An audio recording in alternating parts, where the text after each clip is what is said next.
السلام علیکم ورحمۃ اللہ وبرکاتہ۔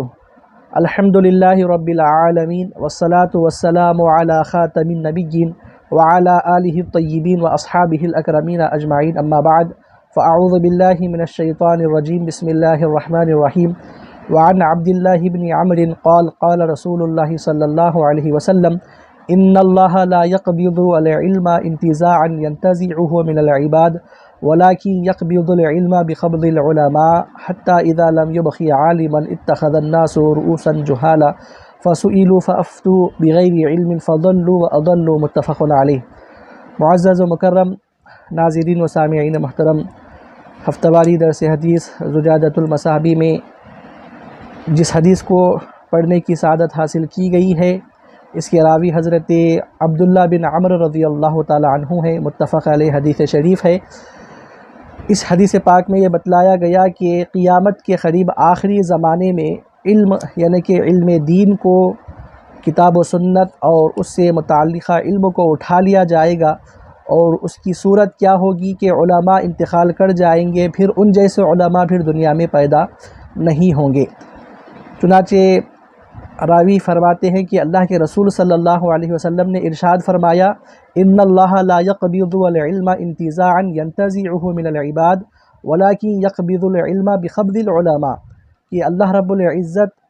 علم کو اٹھا لے گا، اور اس کی صورت یہ ہوگی کہ اللہ رب العزت علماء کو اس دنیا سے اٹھا لے گا، علماء انتقال کر جائیں گے، علماء وصال کر جائیں گے، حتی اذا لم یبقی عالما، یہاں تک کہ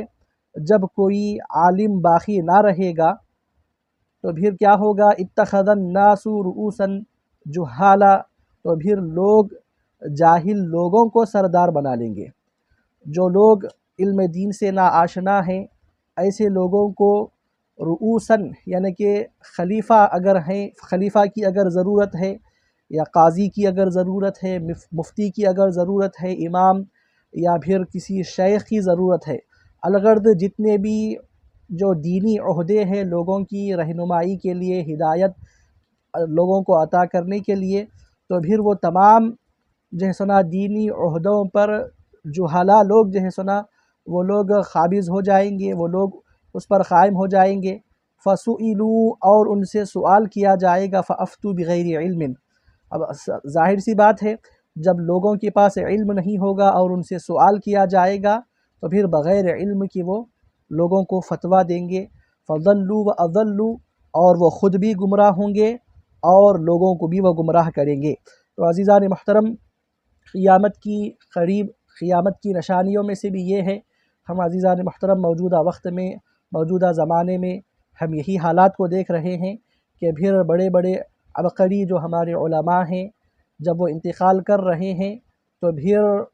ان کی انتقال سے جو خلا پیدا ہو رہی ہے، پھر اس خلا کو پورا کرنے والے لوگ پھر ایسے پیدا نہیں ہو رہے ہیں، تو پھر ہو رہا ہے کیا، اس کے نتیجے میں جہالت عام ہو رہی ہے، اور علم کا اٹھایا جانا یہ علماء کے قبض یعنی کہ ان کے انتقال کے ذریعے ہوگا، تو لوگ کیا کریں گے، وہ یتیم العلم ہو کر رہ جائیں گے، اور جب کوئی بھی صحیح معنی میں علمی رہنمائی کرنے والا نہ ہوگا تو پھر لوگ اپنا پیشوا و مقتدیٰ جو ہے سنا جہالا لوگوں کو بنا لیں گے، اور وہ لوگ بغیر علم کے اپنی مرضی سے جو ہے سنا دین کے مسئلوں کو بیان کرتے چلے جائیں گے۔ جس طرح ایک بے علم طبیب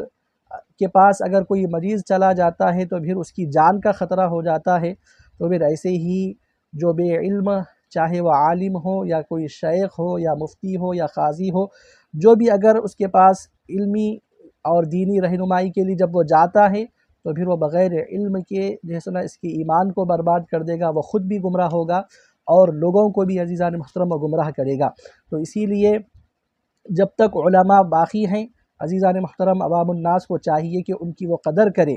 اور ان سے کما حقہ جیسا علمی استفادہ کرنا چاہیے، ہم کو ان سے خوب استفادہ کرنے کی کوشش کرنا چاہیے، چونکہ پھر ہم دیکھتے ہیں کہ تابعین میں جو علم کا معیار تھا وہ تبع تابعین میں نہیں ہے، جو تبع تابعین میں ہے پھر ان کے بعد والوں میں، یعنی کہ حدیث شریف کا مفہوم ہے کہ امت محمدیہ ہر وقت وہ جو ہے سنا گھٹتی چلی جا رہی ہے، یعنی کہ ہر اعتبار سے، علمی اعتبار سے بھی جو ہے سنا ان میں انحطاط اور جو ہے سنا زوال آتا چلا جا رہا ہے۔ تو اسی لیے ہم کو چاہیے کہ جو حقیقت میں متشرع اور باعمل علماء ہیں، ان کی صحبت کو غنیمت جاننا چاہیے اور ان سے خوب استفادہ کرنے کی کوشش کرنا چاہیے۔ آگے کی حدیث شریف کی طرف ہم بڑھتے ہیں۔ وعن شقیق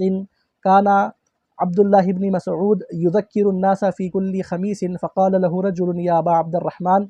لا وددت انک ذکرتنا فی کل یوم قال اما انه یمنعنی من ذلك انی اکرہ ان املکم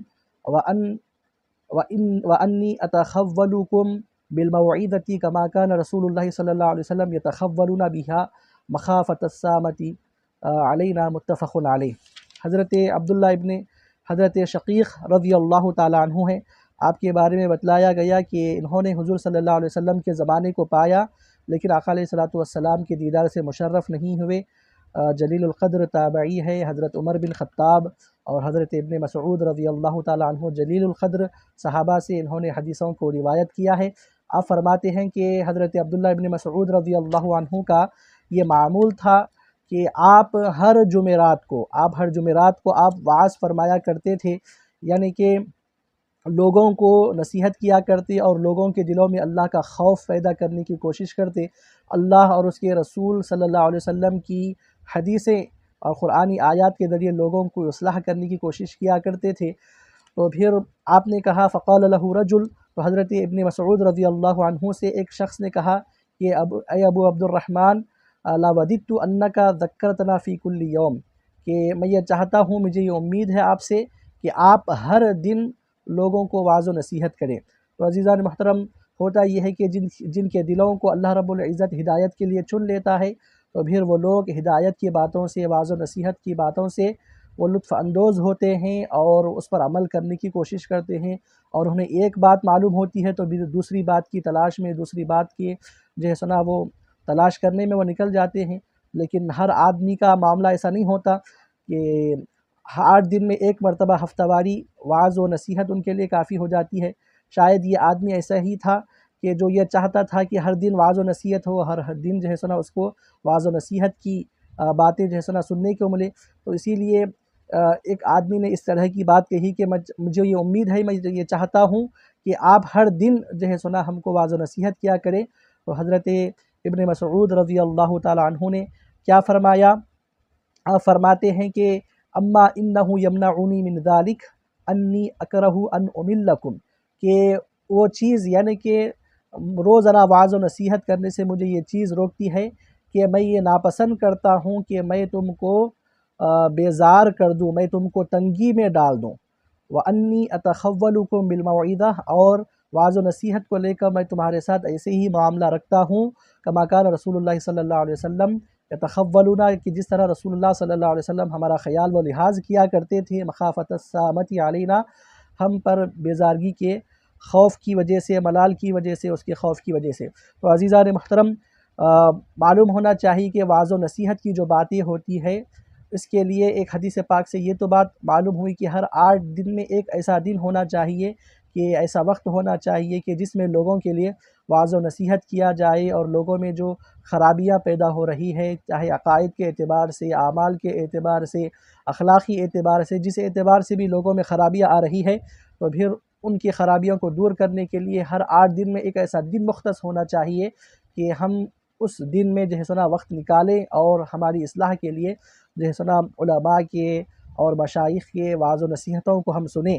تاکہ وہ یہ ہماری دنیا اور آخرت کے لیے بہتر ہوتا ہے۔ اور یہ بھی بات ہم کو معلوم ہوتی ہے کہ واعظ و نصیحت کے لیے لوگوں کو اشاعت دین کے لیے ایک دن کا، ایک وقت کا جو ہے سنا مخصوص کرنا، یہ کوئی دین اسلام میں کوئی بدعت والا کام نہیں ہے، بلکہ خود حضور صلی اللہ علیہ وسلم کی سنت مبارکہ تھی کہ آقا علیہ الصلوۃ والسلام مردوں کے لیے اور عورتوں کے لیے مخصوص دن اور وقت میں جو ہے سنا آپ واعظ و نصیحت فرمایا کرتے تھے۔ تو اسی لیے عزیزان محترم، جمعہ کا دن بھی جو ہوتا ہے وہ ہمارے لیے انتہائی اہمیت کا حامل ہے۔ ایک تو وہ عبادت کا بھی دن ہے، اور اسی طرح ساتھ ساتھ لوگ جو ہے سنا جمعہ کی نماز کے حوالے سے جمع ہوتے ہیں، تو پھر وہاں پر بھی ہم کو چاہیے کہ اول وقت میں ہم جائیں اور وہاں جا کر علماء کے جو بیانات ہوتے ہیں اس کو سنیں، وقت نکالیں اور اپنے آپ کی اصلاح کرنے کی کوشش کرے اور دنیا و آخرت کو بہتر بنانے کی کوشش کرے۔ تو عزیزان محترم، ہر واعظ کو بھی یہ خیال رکھنا چاہیے، اور ایک بات ہم کو یہ معلوم ہوتی ہے کہ وہ ہر روز نصیحت لوگوں کو نہ کریں، تاکہ لوگ جو ہے سنا اس سے اکتا نہ جائے اور قرآن و حدیث کی جو ہے سنا تعلیمات سے اکتا نہ جائیں، بلکہ لوگوں کے لیے ایک مختصر سے وقت میں زیادہ سے زیادہ پیغام دینے کی ہم کو کوشش کرنا چاہیے۔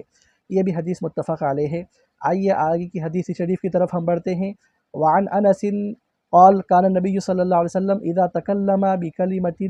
عادها ثلاثا حتى تفهم عنه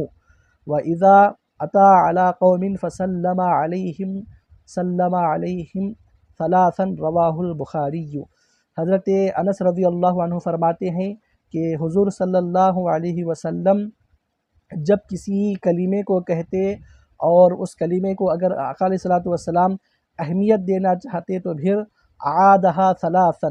فرماتے ہیں کہ حضور صلی اللہ علیہ وسلم اس کی اہمیت کے پیش نظر اس کو تین مرتبہ جو سنا اس کو دہرایا کرتے، یہاں تک کہ وہ کلمہ آقا علیہ الصلوۃ والسلام سے سن کر وہ لوگوں کے ذہنوں میں اتر جایا کرتا تھا، لوگ اس کو اچھی طریقے سے سمجھ جایا کرتے تھے۔ پھر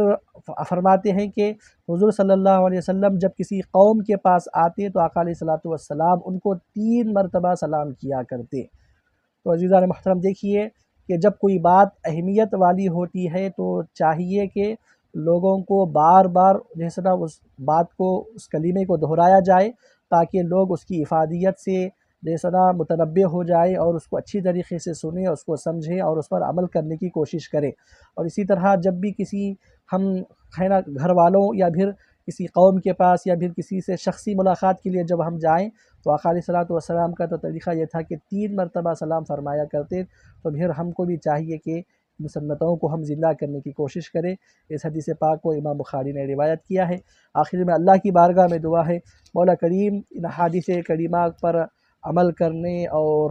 اس کو صحیح معنی میں سمجھنے کی ہم کو توفیق عطا فرما، علماء کی قدر کرنے والا اور ان سے کما حق ہو استفادہ کرنے والا ہم کو بنا دے مولا، آمین۔ وما علینا الا البلاغ۔